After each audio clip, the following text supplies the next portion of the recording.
My name is Frank Leroy Gurney, and I was born 12th of February 1923 at Camposeco, California. I went to Stockton and enlisted there.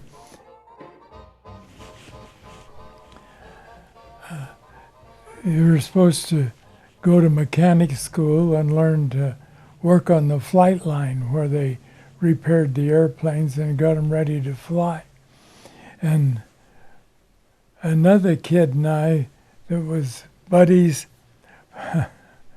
we went to the school and we worked on the flight line, and we used to get KP about 3 days a week instead of working on the flight line. And then they got a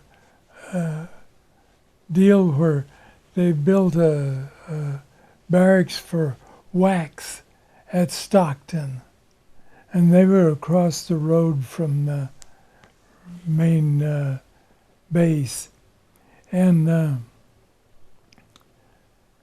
this other boy and I, we signed for every job that came along. We wanted to fly if we could.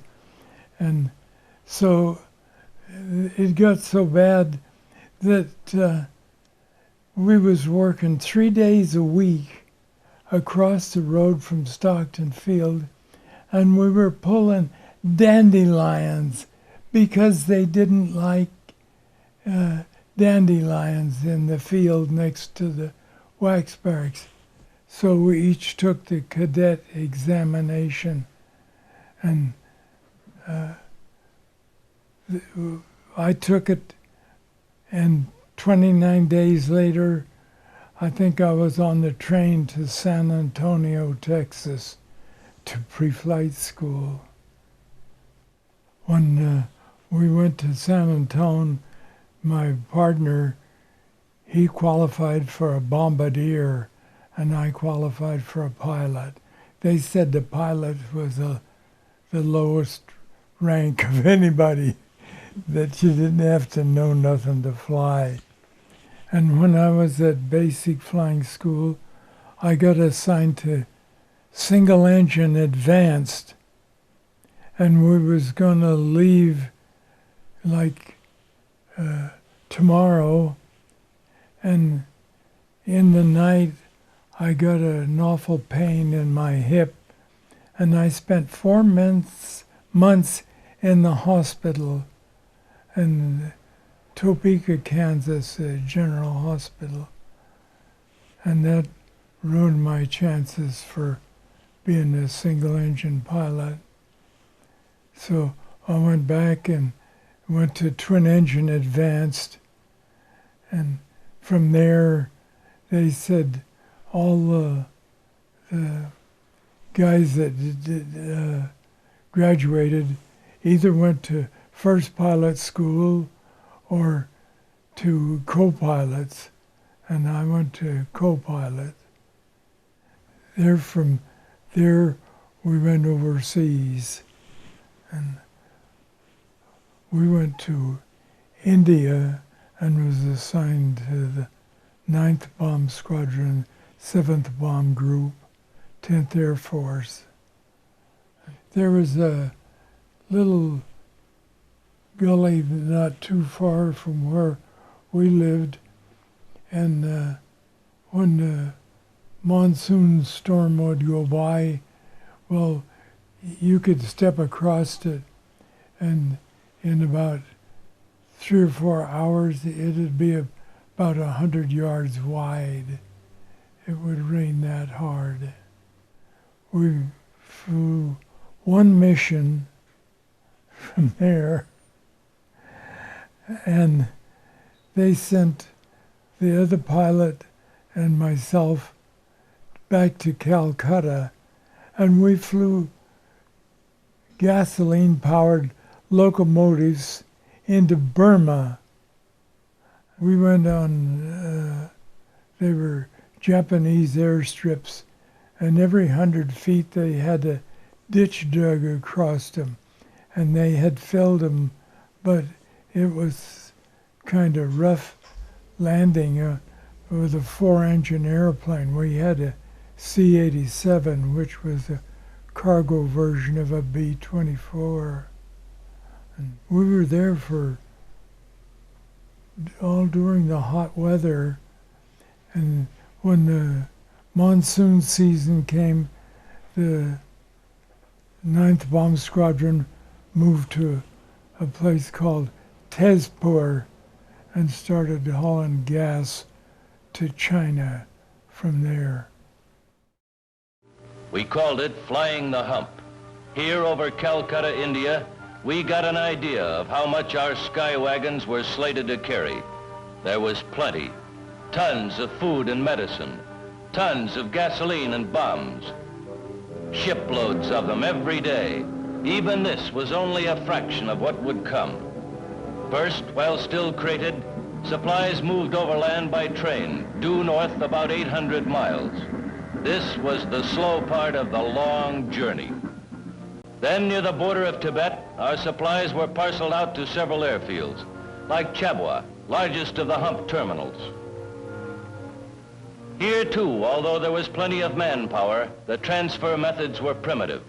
Until more ordnance equipment arrived, the natives helped fight the war with their bare hands. Some of these bombs weighed half a ton. After a year of operation by the 10th Air Force, we had grown from a squadron of 10 borrowed transports to a fleet of 140 high-altitude C-46s and 47s. By 1943, Hump Commander General Edward Alexander began to set records for troops, supplies, and equipment being lifted over the hump. Stretching before us were 500 miles of rough duty. Before it was over, the treacherous hump had cost us 250 transports, 250 cargoes, and 800 airmen. A high price to pay for the privilege to fly over the highest mountains in the world. We flew continuously, some of the time through Jap fighters and treacherous weather. The clouds made pretty pictures, but at 20,000 feet they could mean ice and death. No emergency landing fields among saw-toothed 5-mile-high peaks for us aerial truck drivers. Flying without fighter cover, it was always good to hear we were on the beam and minutes from landing at Kunming, China. We hauled gas until the end of the war. I think I made 19 trips over the hump. The hump is a very beautiful place to fly. Mountains with the sun, snow on it, and deep valleys and over Burma. They called it the hump.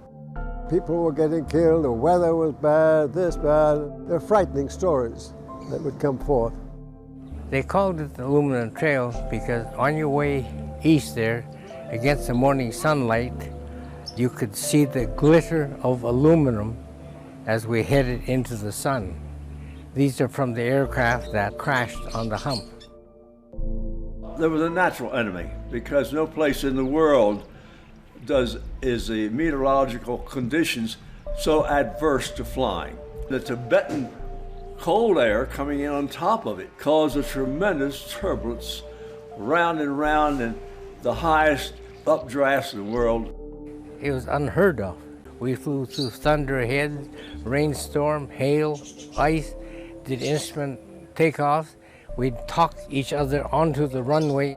It was an unarmed airplane, so therefore we had no way to shoot back, but we had to be very careful and fly low to avoid the Japanese fighters. But another sure way was to fly at night that time because the Japanese had no night fighters.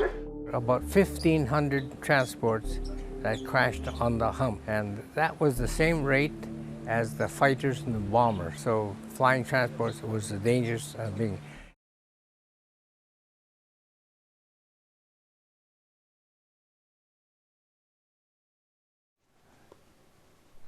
Yeah, it was a simple airplane to fly, and it was pretty good, but they used to overload them something fierce.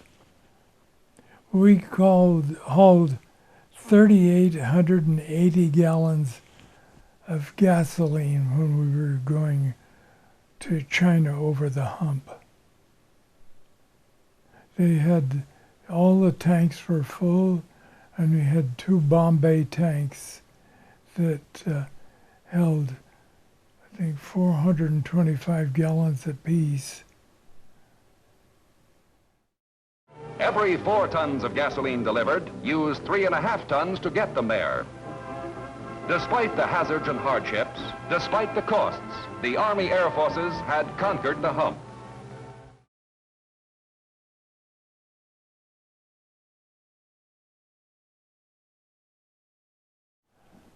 We was at Tezpur in India. I can remember that because there was the squadron commander for the next squadron to us, and he was a real tough guy to work for. And 2 second lieutenants burned his basha down where he lived. Well, they were small bashas, they called them. They had 1 door and 1 window in them, and they had bamboo up, and they had roofs on them were all rice straw. Then we got to bring a War Worry B-24 home. We brought it to Florida. And then I decided to stay in, and they transferred me back to San Antonio, Texas.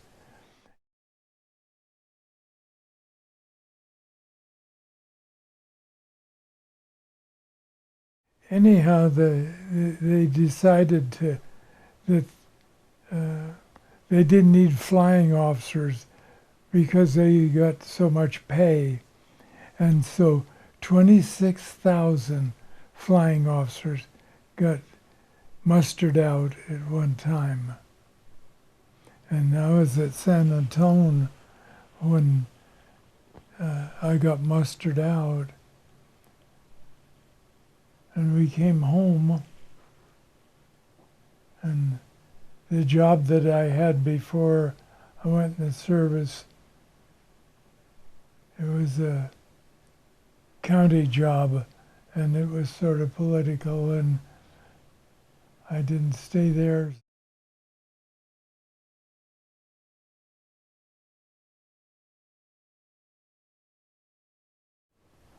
It really doesn't accomplish anything except kill off all the young people and the families that they bomb the cities. My partner that I went in cadets with, well, he went to Italy as a bombardier, and the last letter that I got from him, he said he had 26 missions, and he was going to Ploesti to bomb the oil fields, and he said he was so scared that when he got back on the ground, he used to get down and kiss it. And the last letter I got from him, it said deceased.